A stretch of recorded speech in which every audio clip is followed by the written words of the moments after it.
దేవుని నామంకు మహిమ కలుగును గాక. దేవాది దేవుడు మరొక రోజు యూసీవైలో వాక్య పరిచర్య చేయడానికి నాకు ఇచ్చిన అవకాశం బట్టి ఆయన ఎంతగానో స్తుతిస్తున్నాను. మీ అందరికీ ఉదయకాల శుభములు తెలియచేస్తున్నాను. మనము గత వారము శోధన అనే అంశాన్ని నేర్చుకోవడానికి మొదలు పెట్టాం కదండి. ఆత్మ సిద్ధమే కానీ శరీరము బలహీనము అనే అంశాన్ని మనం నేర్చుకున్నాం. ఒక వ్యక్తి యొక్క ఆత్మీయ జీవితము తన జీవిత ప్రయాణంలో శోధనలు ఎదురవ్వడము అనేది సర్వసాధారణం. ప్రతి వ్యక్తి కూడా శోధింపబడతాడు. శోధింపబడని క్రైస్తవుడు ఖచ్చితంగా ఉండడు.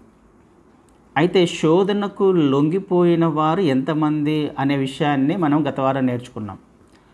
శోధింపబడడం తప్పు కాదు, కానీ శోధనకు లొంగిపోవడము తప్పు, పాపము అనే విషయాన్ని మనం నేర్చుకున్నాం. అయితే మనము క్రీస్తు వారిని వెంబడిస్తున్న వారముగా ఆయన నామములో బాప్టిజం తీసుకున్న తర్వాత ఖచ్చితంగా ప్రతి విశ్వాసికి కూడా, ప్రతి క్రైస్తవునికి కూడా వెంటనే ఎదురయ్యే ఒక సమస్య శోధన. ఇందాక చదవబడిన వాక్య భాగంలో కూడా మొదటి వచనాన్ని చూస్తే 4వ అధ్యాయం మొదటి వచనంలో, అప్పుడు యేసు అపవాది చేత శోధింపబడుటకు ఆత్మ వలన అరణ్యమునకు కొనిపోబడెను అని రాయబడింది. అప్పుడు అనే మాట రాయబడింది. ఎప్పుడు? బాప్టిజం తీసుకున్న తర్వాత కదండి. బాప్టిజం తీసుకొని ఆత్మ పావురం వలె వచ్చిన తర్వాత అప్పుడు జరిగిన సంఘటన. ఎప్పుడైతే క్రైస్తవుడు ఎప్పుడైతే ఒక వ్యక్తి బాప్టిజం తీసుకుంటాడో, క్రీస్తు నామమునందు బాప్టిజం తీసుకుంటాడో, విశ్వాసంలోకి వచ్చేస్తాడో, క్రైస్తవునిగా మార్చబడతాడో, ఆ క్షణమే మొట్టమొదటిగా ఎదుర్కోవలసినది శోధకుణ్ణి. ఆ క్షణం నుంచే ఒక వ్యక్తి యొక్క ఆత్మీయ జీవితము యుద్ధముగా తయారవుతుంది. యాక్చువల్గా ఒక యుద్ధము ఫీల్డ్లో ఉన్నట్టుగా ఖచ్చితంగా ఎదుర్కోవలసిన ఒక వ్యక్తి శోధకుడు. క్రీస్తు వారు కూడా శోధింపబడడానికి అరణ్యములోకి కొనిపోబడెను అని రాయబడింది ఆత్మచేత. ఈ వాక్యాన్ని చదివినప్పుడు కొద్దిగా మనకు ఆశ్చర్యం వేస్తుంది. అంటే దేవుడు చేస్తున్న పని, పరిశుద్ధాత్మ చేసే పని మనకు ఒకసారి ఆశ్చర్యాన్ని కలుగజేస్తుంది. పరిశుద్ధాత్ముడే క్రీస్తు వారిని అరణ్యములోనికి కొనిపోయేను అని రాయబడింది. మార్క్స్ వార్తలు అయితే తోసుకొని వెళ్ళిపోయాడు అన్నట్టుగా ఉంటుంది. బాప్టిజం తీసుకున్న తర్వాత శోధింపబడడానికి పరిశుద్ధాత్మ దేవుడు క్రీస్తు వారిని అరణ్యంలోకి తోసుకొని పోయేను అని ఉంది అక్కడ. అంటే మనకు అర్థమవ్వాల్సిన విషయం ఏంటంటే, సపోజ్ ఒక వ్యక్తి, ఒక కుర్రవాడు ఐఏఎస్ ప్రిపేర్ అవ్వాలని చాలా ఆశ, తను కలెక్టర్ అవ్వాలి అని అనుకుంటున్నాడు. చిన్నప్పటి నుంచి తనకు కలెక్టర్ అంటే చాలా ఇష్టం. కలెక్టర్ అవ్వాలని చిన్నప్పటి నుంచి చాలా శ్రద్ధగా చదువుతున్నాడు, ఆసక్తితో చదువుతున్నాడు. సమయాన్ని వృధా చేసుకోకుండా, స్నేహితులతో గడపకుండా, తనకు సమయం దొరికినప్పుడల్లా చదవడానికి ఇష్టపడుతున్నాడు చిన్నప్పటి నుంచి కూడా. ఆ ఉద్దేశంతో, ఆ మోటివ్తో తన యొక్క లక్ష్యము కలెక్టర్ అవ్వడం. సో ఆ పిల్లవాడు చిన్నప్పటి నుంచి కూడా ఆశతో, ఆసక్తితో చదువుతున్నాడు. ప్రతి క్లాస్లో కూడా ఫస్ట్ వస్తున్నాడు. చాలా కష్టపడుతున్నాడు. ఇంటర్మీడియట్ అయిపోయింది, డిగ్రీ అయిపోయింది, చదువుతున్నాడు, చక్కగా చదువుతున్నాడు. సమయాన్ని 16 గంటలు 18 గంటలు చదువుతూనే ఉన్నాడు. ఐఏఎస్ రాసే సమయం వచ్చింది, అప్లై చేసుకున్నాడు, ఎగ్జామ్ రాసే సమయం వచ్చింది. ఇప్పుడు ఆ వ్యక్తి ఎగ్జామ్ రాయాలా రాయకూడదా? ఇప్పుడు ఎగ్జామ్ రాస్తే నేను పాస్ అవుతానా పాస్ అవ్వనా? అది చాలా కఠినంగా ఉంటుంది, చాలా కష్టంగా ఉంటుంది. అది ఇండియా లెవెల్లో జరుగుతుంది కాబట్టి నాకు సీట్ వస్తుందా రాదో, నేను సెలెక్ట్ అవుతానో లేదో, చాలా టఫ్గా ఉంటుంది ఎగ్జామ్ అని ఇలాంటి ఆలోచనలు కలిగి ఒకవేళ ఆ వ్యక్తి ఎగ్జామ్ రాయకపోతే అన్ని సంవత్సరాలు ఆ వ్యక్తి పడిన ప్రయాసకు అర్థం ఏమైనా ఉంటుందా? ఎందు నిమిత్తమైతే ఆ వ్యక్తి అంతగా శ్రద్ధగా అన్ని సంవత్సరాల నుంచి చదివాడో, ఆ సమయం వచ్చినప్పుడు ఆ సమయాన్ని అది కష్టమవుతుంది, దాంట్లో నేను పాస్ అవుతానో లేదో అని ఇంకొక ఆలోచనతో ఆ వ్యక్తి ఎగ్జామ్ రాయకపోతే తను పడిన ప్రయాస వ్యర్థమే కదా. ఎగ్జాక్ట్‌గా అలాగే ఆ వ్యక్తి ఖచ్చితంగా ఎగ్జామ్ రాస్తాడు. పాస్ అయిన తర్వాత ఎగ్జామ్ రాస్తాడు. ఐఏఎస్ ఎగ్జామ్ రాస్తాడు, పాస్ అయిపోతాడు. కలెక్టర్ అయిపోతాడు. ఒక జిల్లాను పరిపాలన చేయడానికి అధికారమును సంపాదించుకుంటాడు. అంటే పరీక్ష అనేది, సమస్య అనేది, ఒక కఠినమైన పరిస్థితి అనేది ఒక వ్యక్తిని ఉన్నత స్థానానికి చేరుస్తుంది అనే విషయం మనకు తెలుసు. ఆ వ్యక్తి ఏ విధము చేతనైనను, ఆ కుర్రాడు ఏ విధం చేతనైనను తనలో ఉన్న ఈ ఆలోచనలతో, అనుమానాలతో ఎగ్జామ్ రాయకుండా ఉండింటే ఆ వ్యక్తి కలెక్టర్ అయ్యేవాడు కాదు, ఒక జిల్లాకు అధికారి అయి ఉండేవాడు కాదు. కలెక్టర్ అవ్వడానికి అన్ని సంవత్సరాలు ప్రయాసపడడానికి ఆ వ్యక్తిని ప్రేరేపించిందేంటి? తనలో ఉన్న కోరిక, ఆశ, ఆసక్తి. తనను ప్రేరేపించింది తనలో ఉన్న ఆశ. ఏ విధము చేతనైనను, ఎంత సమస్య అయినా, ఎలాంటి పరిస్థితులైనా నేను కలెక్టర్ అవ్వాలి. కష్టపడ్డాడు. ఎగ్జాక్ట్‌గా అలాగే క్రీస్తువారు ఆ సమయంలో బాప్టిజము తీసుకున్న తర్వాత తను అరణ్యములోనికి శోధింపబడడానికి కొనిపోబడ్డాడు. అంటే అర్థం ఏమవుతుంది? అప్పటిదాకా 30 సంవత్సరాల తన జీవితంలో తన తల్లిదండ్రులకు విధేయత చూపిస్తూ జీవించాడు. అప్పటిదాకా తండ్రి చేత మనం చూస్తాం, దానికంటే ముందు తండ్రి పరలోకము నుంచి ఈయన నా ప్రియ కుమారుడు, ఈయన యందు నేను ఆనందిస్తున్నాను అని ఒక స్టేట్మెంట్ ఇచ్చేస్తాడు. అప్పటిదాకా ఏ కార్యము చేయని క్రీస్తువారి యందు ఎందుకు తండ్రి ఆనందిస్తున్నాడు? ఏ ఘనకార్యాలు చేయలేదు, ఏ అద్భుతాలు చేయలేదు, ఎవరిని స్వస్థపరచలేదు. అప్పటిదాకా ఎందుకు తండ్రి ఆనందిస్తున్నాడంటే తన యొక్క ప్రవర్తనను బట్టి, తన జీవితాన్ని బట్టి, తన తల్లిదండ్రులకు లోబడిన విధానమును బట్టి, తండ్రి చిత్తములో జీవిస్తున్న విధానమును బట్టి ఆ 30 సంవత్సరాలు తను పడిన ఆ విధేయత, తను చూపించిన ఆ విధేయతను బట్టి తండ్రి ఆనందించాడు, తండ్రి సంతోషించాడు. ఇక మీదట నా కుమారుడు ఇక మీదట కూడా తను చేయవలసిన కార్యాలను చేస్తాడు అనే ఆనందము తండ్రికి ఉంది, అనే నమ్మకము తండ్రికి ఉంది. తను తండ్రి పెట్టుకున్న ఆ విశ్వాసాన్ని తండ్రి ఎందు నిమిత్తమైతే ఈ లోకంలోకి పంపించాడో ఆ చిత్తాన్ని గ్రహించిన కుమారుడు శోధకునికి భయపడలా. లేకపోతే అరణ్యములో నాకు సమస్యలు ఎదురవుతాయి, జయించలేనేమో అనే విషయాల గురించి తను ఆలోచించలేదు. కానీ తనలో ఉన్న ఆ ఆశ, అంటే తనలో ఉన్న ఆ పరిశుద్ధాత్మ ముఖాముఖిగా శోధకుని ఎదుర్కోవడానికి, తండ్రి చిత్తాన్ని నెరవేర్చడానికి, తన పరిచర్యను మొదలు పెట్టడానికి, మొట్టమొదటిగా శోధకుని జయించడానికి ఇష్టపడి పరిశుద్ధాత్మ చేత అరణ్యంలోకి కొనిపోబడ్డాడు. ఇది ప్రతి క్రైస్తవుని జీవితంలో ఖచ్చితంగా జరుగుతుంది. ఇది మనకు అర్థం కావాలి. విశ్వాసంలోకి వచ్చిన తర్వాత, క్రీస్తువారిని అంగీకరించిన తర్వాత మొట్టమొదటగా క్రైస్తవుడు ఎదుర్కోవలసింది శోధనను, శోధకుణ్ణి. క్రీస్తువారు ఎదుర్కొన్నాడు శోధకుణ్ణి. అరణ్యములో 40 దినాలు శోధింపబడ్డాడు. అయితే అక్కడ రాయబడినవి 3 శోధనల గురించి మాత్రమే ఉన్నాయి. కానీ అన్ని శోధనలు కూడా ఈ 3 శోధనల్లోనే ప్రాముఖ్యముగా మనం చెప్పుకోవచ్చు. అన్ని శోధనలు దీనికి లింక్ అయి ఉంటాయి. ఏ శోధన అయినా కానీ, క్రైస్తవుడు ఎదుర్కొంటున్న ఏ శోధన అయినా కానీ, ఏ పరిస్థితి అయినా కానీ ఈ 3 శోధనలలోనే ఖచ్చితంగా కనెక్ట్ అయి ఉంటాయి. కావలసి మనం నేర్చుకుంటూ మనకు అర్థమవుతుంది నేర్చుకుంటూ ఉన్నప్పుడు. అయితే ఇక్కడ పరిశుద్ధాత్మ చేత ప్రభువైన క్రీస్తువారు అరణ్యంలోకి కొనిపోబడ్డాడు. అక్కడ 3వ వచనంలో శోధకుడు ఆయన వద్దకు వచ్చి, నీవు దేవుని కుమారుడవైతే ఈ రాళ్ళు రొట్టెలగున్నట్లు ఆజ్ఞాపించుమనెను. శోధకుడు వచ్చాడు. శోధకుడెవరు? అపవాది చేత శోధింపబడడానికి అని మనం చూసాం.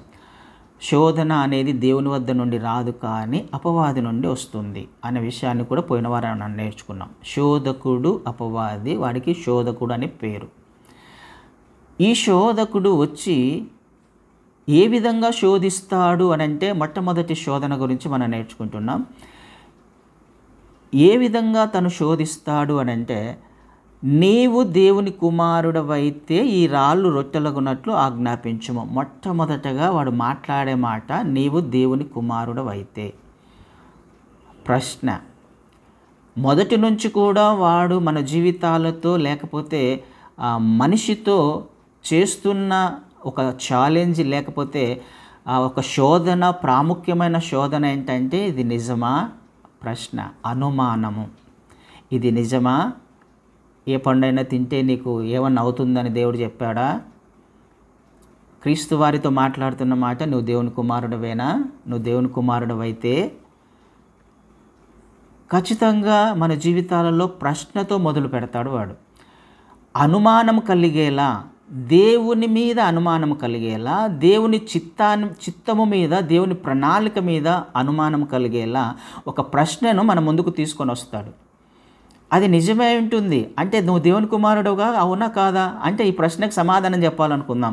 క్రీస్తు వారు నువ్వు దేవుని కుమారుడువా కాదా? నేను దేవుని కుమారుడినే అంటాడు. దేవుని కుమారుడు అయితే మరి రొట్టెను రాళ్ళను రొట్టె చేసుకొని తినొచ్చు కదా. నీకెందుకు ఈ సమస్య? నీకెందుకు ఈ పరిస్థితి? నీకెందుకు ఈ కష్టాలు? రెండిటికి ఆన్సర్, ఒకవేళ దానికి ఆన్సర్ చెప్పినా కానీ ఖచ్చితంగా శోధనకు లొంగిపోయిన వాడే అయిపోతాడు క్రీస్తు వారు. నేను దేవుని కుమారుణ్ణే అన్నాడు అని అనుకుంటే రొట్టెలు చేసుకొని తినురాలని. నీకు అవసరం లేదు, ఆకలితో ఉండాల్సిన అవసరం లేదు కదా. నువ్వు నిత్యత్వంలో ఎప్పుడైనా ఆకలితో ఉన్నావా? నీ తండ్రి వద్ద ఆకలితో ఉన్నావా? నువ్వు ఎప్పుడైనా నీ తండ్రి నీకు భోజనం పెట్టలేడా? నువ్వు ఏది కావాలనుకుంటే అది చేయొచ్చు కదా, చేయగలవు కదా అని ప్రేరేపించడం ద్వారా ఏమైపోతుంది? శోధనకు లొంగిపోయినట్టుగా రొట్టెలు చేసుకొని తిన్నట్లయితే. కాదు అన్నాడు అనుకోండి, ఏమైపోతుంది? అబద్ధం కదా. ఇలాంటి ఇరుకైన, యాక్చువల్గా చూడడానికి చాలా సింపుల్గానే ఉంటుంది, కానీ సమాధానం చెప్పినప్పుడు అలా చెప్పినా శోధనకు లొంగిపోయినట్టే, ఇలా చెప్పినా శోధనకు లొంగిపోయినట్టే. ఇదే జరుగుతుంది మన జీవితంలో. నువ్వు విశ్వాసివేగా, నువ్వు క్రైస్తవునివేగా, ఈ చిన్న విషయం నిన్నేం చేస్తుంది?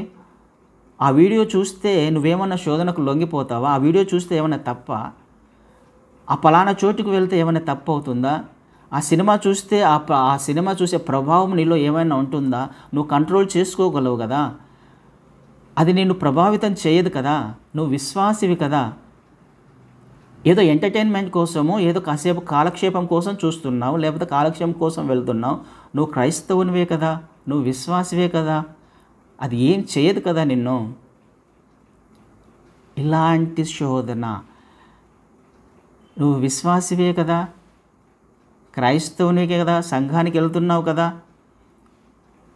ప్రార్థన చేసుకుంటున్నావు కదా,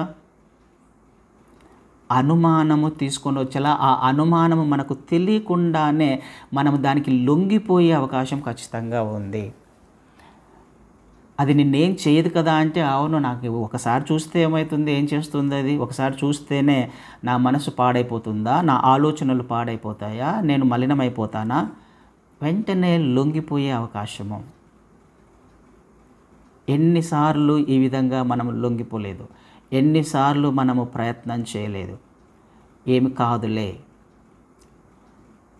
నాకేమవుతుంది, సీరియల్ చూస్తే ఏమవుతుంది, దాని ప్రకారం ఏమైనా జీవిస్తానా? సినిమాలు చూస్తే ఏమవుతుంది, దాని ప్రకారం వాళ్ళని అనుసరిస్తానా? ఎవరు తీసుకొచ్చారు ఈ ఆలోచనలు?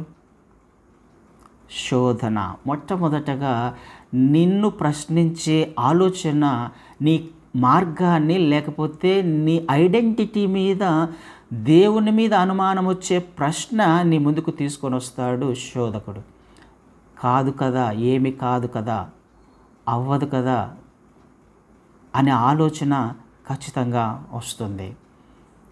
యథార్థంగా జరిగిన ఒక సంఘటన గురించి చెప్పే ప్రయత్నం చేస్తాను.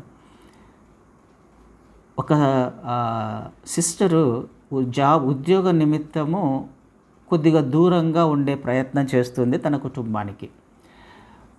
ప్రతి శనివారం ఆదివారం ఇంటికి వస్తుంది. మిగతా రోజుల్లో హాస్టల్లో ఉంటుంది. అంటే ఒక అపార్ట్మెంట్లో రెంట్‌కి తీసుకొని అక్కడ ఉద్యోగం చేస్తే ప్రతి వారం ఇంటికొచ్చి పోతుంటుంది. మంచి విశ్వాసే, క్రైస్తవురాలు. చక్కగా తను ఉద్యోగం చేసుకుంటుంది, వెళ్తుంది, వస్తుంది. సాయంకాలం ఇంట్లో ప్రార్థన చేసుకుంటుంది. బాగుంటుంది. చాలా ఆత్మీయురాలుగా ఉంది. అయితే అదే అపార్ట్మెంట్లో బ్యాచిలర్స్ కూడా కొంతమంది నలుగురు ఒక రూమ్‌లో ఉన్నారు. వాళ్ళు కూడా ఉద్యోగ నిమిత్తం ఉద్యోగం చేస్తున్నారు. అయితే తనకొక చిన్న ప్రేరేపణ. వాళ్ళు అన్యులుగా ఉంటున్నారు. అంటే వాళ్ళ అల్లరిని చూసి లేకపోతే వాళ్ళ మాటలను చూసి తనకు కొద్దిగా బాధేసింది. వీళ్ళకు దేవుని సువార్త చెప్పాలి, దేవుని గురించి తెలియజెప్పాలి అని తనలో ఒక ఆశ పుట్టింది. తప్పేం కాదు కదా, సువార్త చెప్పాలన్నది తప్పేం కాదు. సరే, తను సువార్త చెప్పడము, వాళ్ళను పరిచయం చేసుకోవడం మొదలుపెట్టింది. వాళ్ళు కనపడినప్పుడు నవ్వడము, లిఫ్ట్‌లో కనపడినప్పుడు వాళ్ళతో పరిచయం చేసుకోవడం, మాట్లాడడము, అలా మెల్లమెల్లగా పరిచయం చేసుకొని క్రీస్తు వారి సువార్త చెప్పడానికి మొదలుపెట్టింది. వాళ్ళు వింటున్నారు. తరచుగా రూమ్‌కు వెళ్ళడం మొదలుపెట్టింది. వింటున్నారు, మాట్లాడుతున్నారు, స్నేహితులయ్యారు. కానీ ఒకరోజు ఒంటరిగా ఉన్న ఒక వ్యక్తితో మాట్లాడడం మొదలుపెట్టింది. అక్కడ తన ఆలోచనలు, తన పరిస్థితులు ఖచ్చితంగా మారిపోయాయి. తప్పు చేసే అవకాశము ఆ సమయంలో వారికి వచ్చింది. తప్పు చేశారు, పాపం చేశారు. ఆ తర్వాత ఆ స్త్రీ యొక్క పరిస్థితి ఏంటి? ఆ సిస్టర్ యొక్క పరిస్థితి ఏంటి? ఏమి చేయడానికి తను ప్రయత్నం చేసింది? నేను క్రైస్తవురాలినే, విశ్వాసినే, సువార్త చెప్పాలన్నది దేవుని వాక్యంలో ఉంది కదా, సువార్త చెప్పాలి కదా, వాళ్ళు నశించిపోతున్నారు కదా. తన ఆలోచన మంచిదే, కానీ ఎవరు తీసుకొని వచ్చారు ఈ ఆలోచన? ఇది గ్రహించాలి. గ్రహించకుండా, ఆ చిన్న డిఫరెన్స్ తెలుసుకోకుండా మనము చేయవలసిన పని ఏంటి, ఇది దేవుని చిత్తమా కాదా అని తెలుసుకోకుండా తను చేసిన పని దేవుని చిత్తమే, దేవుని మార్గంలో దేవుని వాక్య ప్రకారం చేసే ప్రయత్నమే చేసింది. కానీ తనకు తెలియని విషయం ఏంటంటే, తను యాక్చువల్గా మనం గమనించాల్సిన విషయం ఏంటంటే, ఏ వ్యక్తి కూడా ఆపోజిట్ సెక్స్తో ఖచ్చితంగా సువార్త, ఒంటరిగా ఉన్నప్పుడు సువార్త ప్రకటించే అవకాశం వచ్చినా చెప్పకుండా అక్కడి నుంచి తప్పించుకోవాల్సిన అవసరం ఖచ్చితంగా ఉంది. అంటే ఒక సహోదరుడు ఒక సహోదరితో ఒంటరిగా ఉన్నప్పుడు మాట్లాడడము, లేకపోతే సువార్త చెప్పడము, చెప్పే అవకాశం వచ్చినా అక్కడి నుంచి వెళ్ళిపోవడము చాలా క్షేమం. అది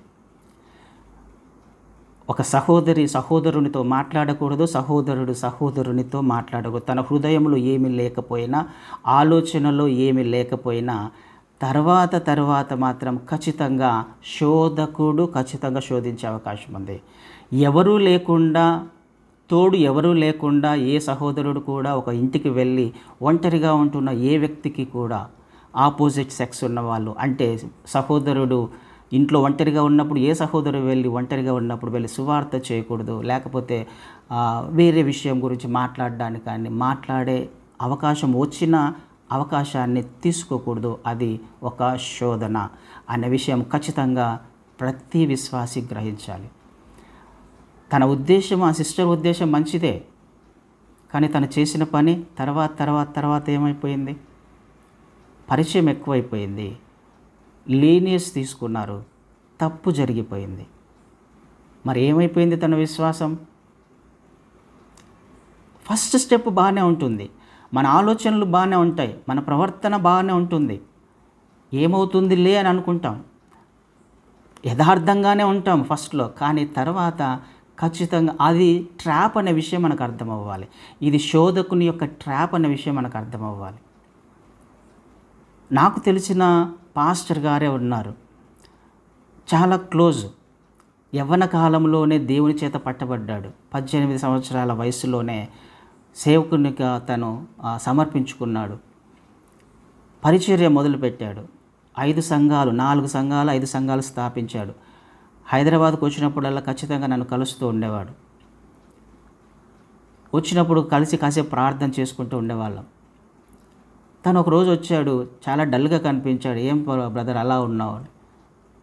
బాగానే ఉన్నానే అన్నాడు. అంటే లేదు కనపడుతుంది, నీ ఫేస్ ఎందుకో చాలా డల్గా ఉన్నారు అని అంటే, నిజం కనిపిస్తుందా? సరే ఏం లేదులే అన్నాడు. కాసేపు మాట్లాడుకున్నాం. నేను బలవంతం చేయలేదు కానీ ఎందుకు అలా ఉన్నావు అని మామూలు క్యాజువల్గా ఏదైనా ప్రాబ్లం ఉండొచ్చు కదా అన్నట్టుగా మాట్లాడలేదు కానీ మామూలుగా మాట్లాడుకున్నాం, వెళ్ళిపోయాడు. నెక్స్ట్ వీక్ వచ్చిన ఫోన్ అంటే ఆ వ్యక్తి పాస్టర్ గారు సూసైడ్ చేసుకొని చనిపోయాడు. ఆదివారం రెడీ అయ్యాడు, సిద్ధపడ్డాడు. నేను వస్తున్నాను, ప్రార్థన చేసుకొని వస్తానని వాళ్ళ కుటుంబానికి కూడా భార్య పిల్లలకు చెప్పాడు. వాళ్ళు బయట ఎదురు చూస్తున్నాడు, లోపల గురేసుకొని చనిపోయాడు. ఏంటి సమస్య అని అంటే, ఈ విధంగానే సువార్త చెప్పడానికి ఇంటికి వెళ్ళాడు. తనకు తెలియదు భార్యాభర్తలు ఉంటారనుకున్నాడు కానీ భర్త లేడు. సువార్త చెప్పాడు. ఆ భర్త ఆ ఉద్యోగానికి వెళ్తాడట. ఆ సమయంలో ఆ మార్గంలో వెళ్ళినప్పుడు ఇంటికి వెళ్ళాడు, సువార్త చెప్పాడు, మంచిదే. మళ్ళీ ఆ మార్గంలో వెళ్ళినప్పుడు మళ్ళీ వెళ్ళాలి అనే ఆశ పుట్టింది. మళ్ళీ వెళ్తున్నప్పుడు మళ్ళీ వెళ్ళాలి అనే ఆశ పుట్టింది. చిన్న తప్పు జరిగింది, పొరపాటు జరిగింది. ఈ విషయము భర్తకు తెలిసింది, ఈ విషయము సంఘస్థులకు తెలిసింది. అవమానించబడ్డాడు, తట్టుకోలేకపోయాడు, సూసైడ్ చేసుకున్నాడు. ఆలోచన చేద్దాం. ఇలాంటి శోధనలు ప్రతి వ్యక్తికి ఎదురయ్యే అవకాశం ఉంది.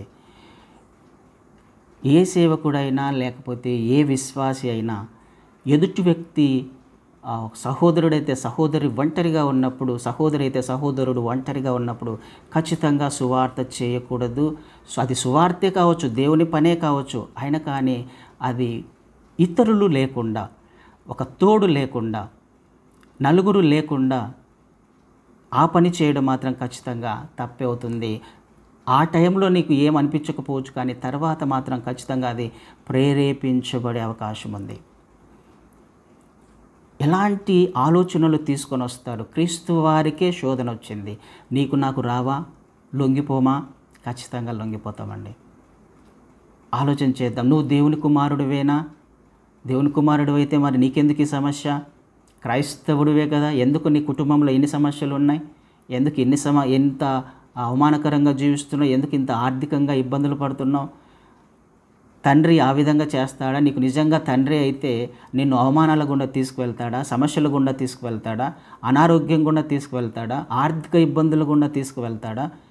ఎందుకు నీకే, నీ పిల్లలకు ఈ విధంగా అవుతుంది? నీ కుటుంబంలో నీ పిల్లలే ఎందుకు ఈ విధంగా తయారయ్యారు? నువ్వు సేవిస్తున్న దేవుడు నిజమైన దేవుడేనా? నీకు తండ్రేనా? నువ్వు క్రైస్తవునివేనా? ఇలాంటి ప్రశ్నలు ఎన్నిసార్లు మన జీవితంలో రాలేదు? ఎన్నిసార్లు మనము ఆయనను అవమానించలేదు, అనుమానించలేదు? ఖచ్చితంగా జరుగుతుందండి. క్రైస్తవునివైతే ఎందుకు నువ్వు ఆర్థికంగా బలహీనంగా ఉండాలన్నది దేవుని చిత్తం కాదు కదా, కాబట్టి ఈ బిజినెస్ చేయి, కాబట్టి పలానా చోట ఇంట్రెస్ట్కి తెచ్చుకొని బిజినెస్ స్టార్ట్ చేయి, లేకపోతే పలానా చోటుకు వెళ్ళి ఈ కష్టపడు, ఈ ఉద్యోగంలో జాయిన్ అయిపో, ఇక్కడికి వెళ్ళు, ఆ పని చేయి. కారు కొనుక్కోవచ్చు కదా, కారు లేకుండా ఉండాలనేది ఎవరిదైనా దేవుడు వద్దన్నాడా? బైక్ వద్దన్నాడా? లేకపోతే ఉన్న ఇల్లు వద్దన్నాడా? బంగ్లాలు వద్దన్నాడా? బంగారం వద్దన్నాడా? ఇంకోటి వద్దన్నాడా? అలా లేదు కదా. ఎందుకు తీసుకోకూడదు? సో సమాజంలో నువ్వు కూడా చక్కగా బతకాలనేది దేవుని ఉద్దేశం కాదా? దేవుని చిత్తం కాదా? ప్రశ్న, అనుమానము, దేవుని వాక్యాన్ని అనుమానించే ప్రశ్నలు ఖచ్చితంగా మన జీవితంలో తలెత్తే అవకాశం ఉంది. ఇలాంటి పరిస్థితిని వాడు తీసుకొని వస్తాడు, ఒక ట్రాప్లోకి తీసుకువెళ్తాడు. మొట్టమొదటిగా అది వాక్యానుసారమైన ఆలోచననే తీసుకొని వస్తాడు, వాక్యమే చూపిస్తాడు. ఇది ఇలా రాయబడి లేదా, ఇలా ఉంది కదా. ఆది నుంచి కూడా ఈనాటి వరకు వాడి యొక్క శోధన, మొట్టమొదటి శోధన ఇదే.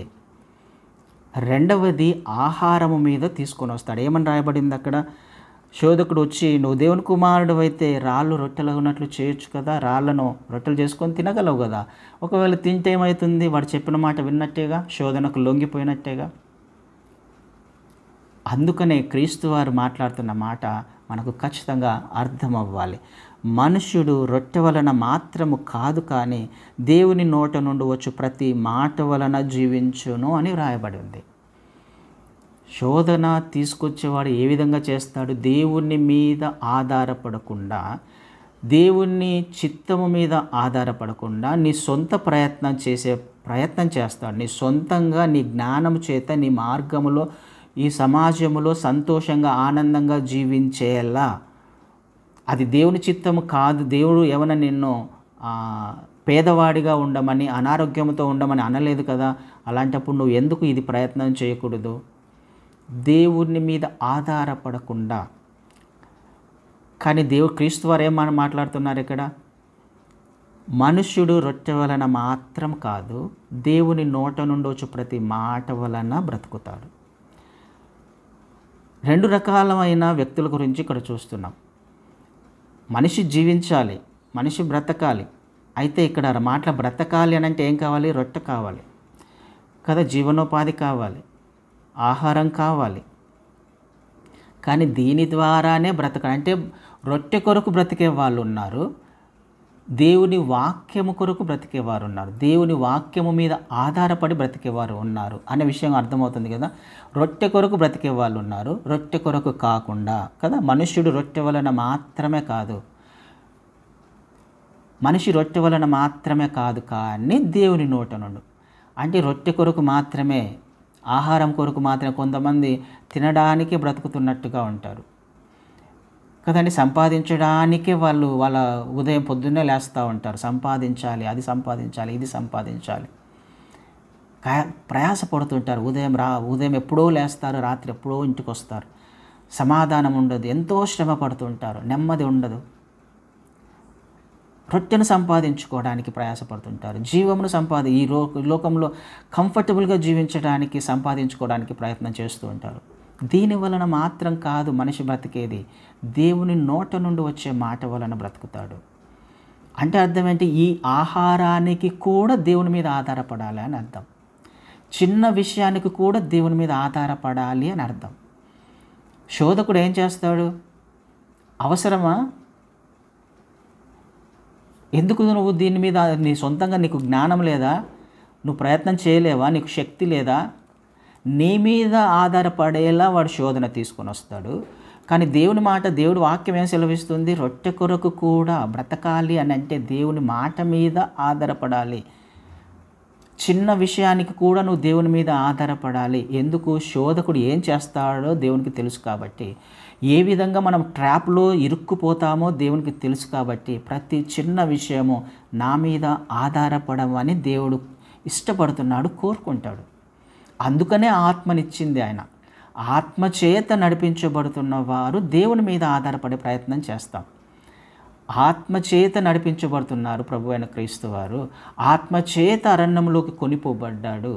అక్కడ జరిగిన ఆ శోధనను ముఖాముఖిగా ఎదుర్కోవడానికి, ఫేస్ చేయడానికి ఉన్నత శిఖరాలకు చేరుస్తుంది ఒక సమస్య. దానిని జయించినప్పుడు శోధకుణ్ణి ఒక చిన్న మాటతో, క్రీస్తు వారు మాట్లాడుతున్న మాట దేవుని మీద ఆధారపడి, దేవుని వాక్యం మీద ఆధారపడి, ఆయన ఈ విధంగా చెప్పాడు కదా, ఈ విధంగా రాయబడి ఉంది కదా, ఇది కదా అసలైన మాట, నువ్వు చెప్పింది నిజమే, నేను దేవుని కుమారుణ్ణే, కానీ నా దేవుడు నాకేం చెప్పాడు తెలుసా? దేవుని మాట మీద ఆధారపడమని చెప్పాడు కదండి.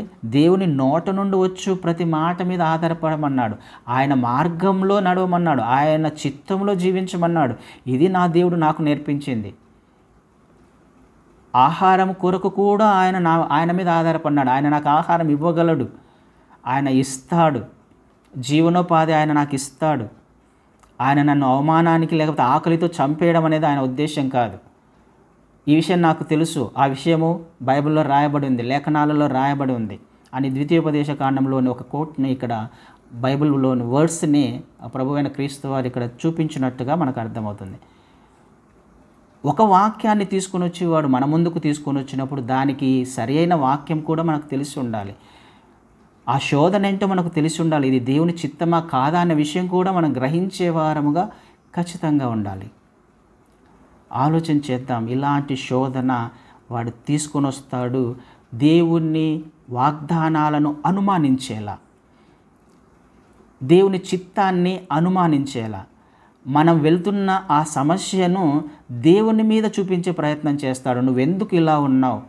నువ్వు దేవుని కుమారునివైతే, క్రైస్తవునివైతే, విశ్వాసివైతే, ఎన్నో సంవత్సరాల నుంచి ప్రార్థన చేస్తున్నావు, ఎన్నో సంవత్సరాల నుంచి ఆత్మీయంగా ఉన్నావు, ఎన్నో సంవత్సరాల నుంచి నమ్మకంగా ఉన్నావు, అయినప్పటికీ ఎందుకు నీకు ఈ సమస్య, ఈ పరిస్థితులు?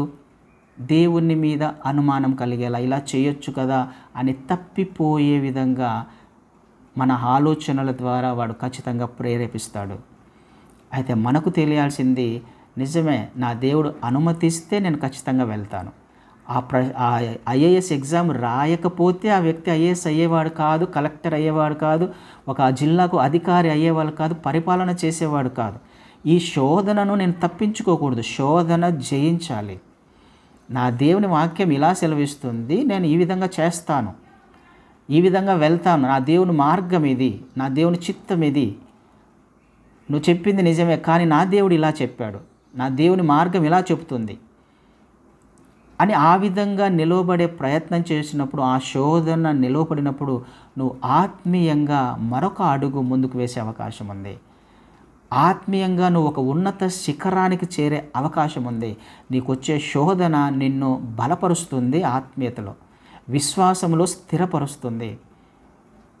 ఇది మనకు అర్థం కావాలి. అయితే ఈ శోధన ఎలా ఉంటుంది, ఎలా తీసుకొని వస్తాడు అంటే, మొట్టమొదటి శోధన నిన్ను, నీ విశ్వాసాన్ని అనుమానించేలా ఉంటుంది, నీకు దేవునికి ఉన్న సంబంధాన్ని ప్రశ్నించేదిగా ఉంటుంది.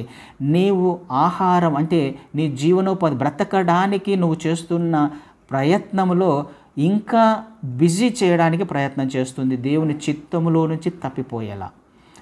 ప్రయత్నం చేయొచ్చు కదా, ప్రయాస పడవచ్చు కదా, వెళ్ళొచ్చు కదా, ఉండొచ్చు కదా, ఇంకా కొంచెం కష్టపడవచ్చు కదా, రొట్టె సంపాదించుకునే ప్రయత్నంలో బిజీ చేసే ప్రయత్నం చేస్తుంది ఈ శోధకుడు, అపవాది. ఆలోచన చేద్దాం, మన జీవితాలను ఒక్కసారి దేవుని పాదాల వద్దకు తీసుకువెళ్దాం. వెళ్తున్న ప్రతి పరిస్థితి మీద, ప్రతి కఠినమైన సమస్యను దేవుని పాదాల వద్దకు తీసుకొని వచ్చే ప్రయత్నం చేద్దాం. ఇది నా దేవుని చిత్తము, ఇది నా దేవుని చిత్తము, ఇది దేవుని మార్గము. అది తప్పు అయినప్పుడు అది ఖచ్చితంగా దాని నుంచి తప్పించుకోవడము, లేకపోతే దూరంగా వెళ్ళిపోవడము మనం చేయాల్సిన మొట్టమొదటి పని. హల్లెలూయా.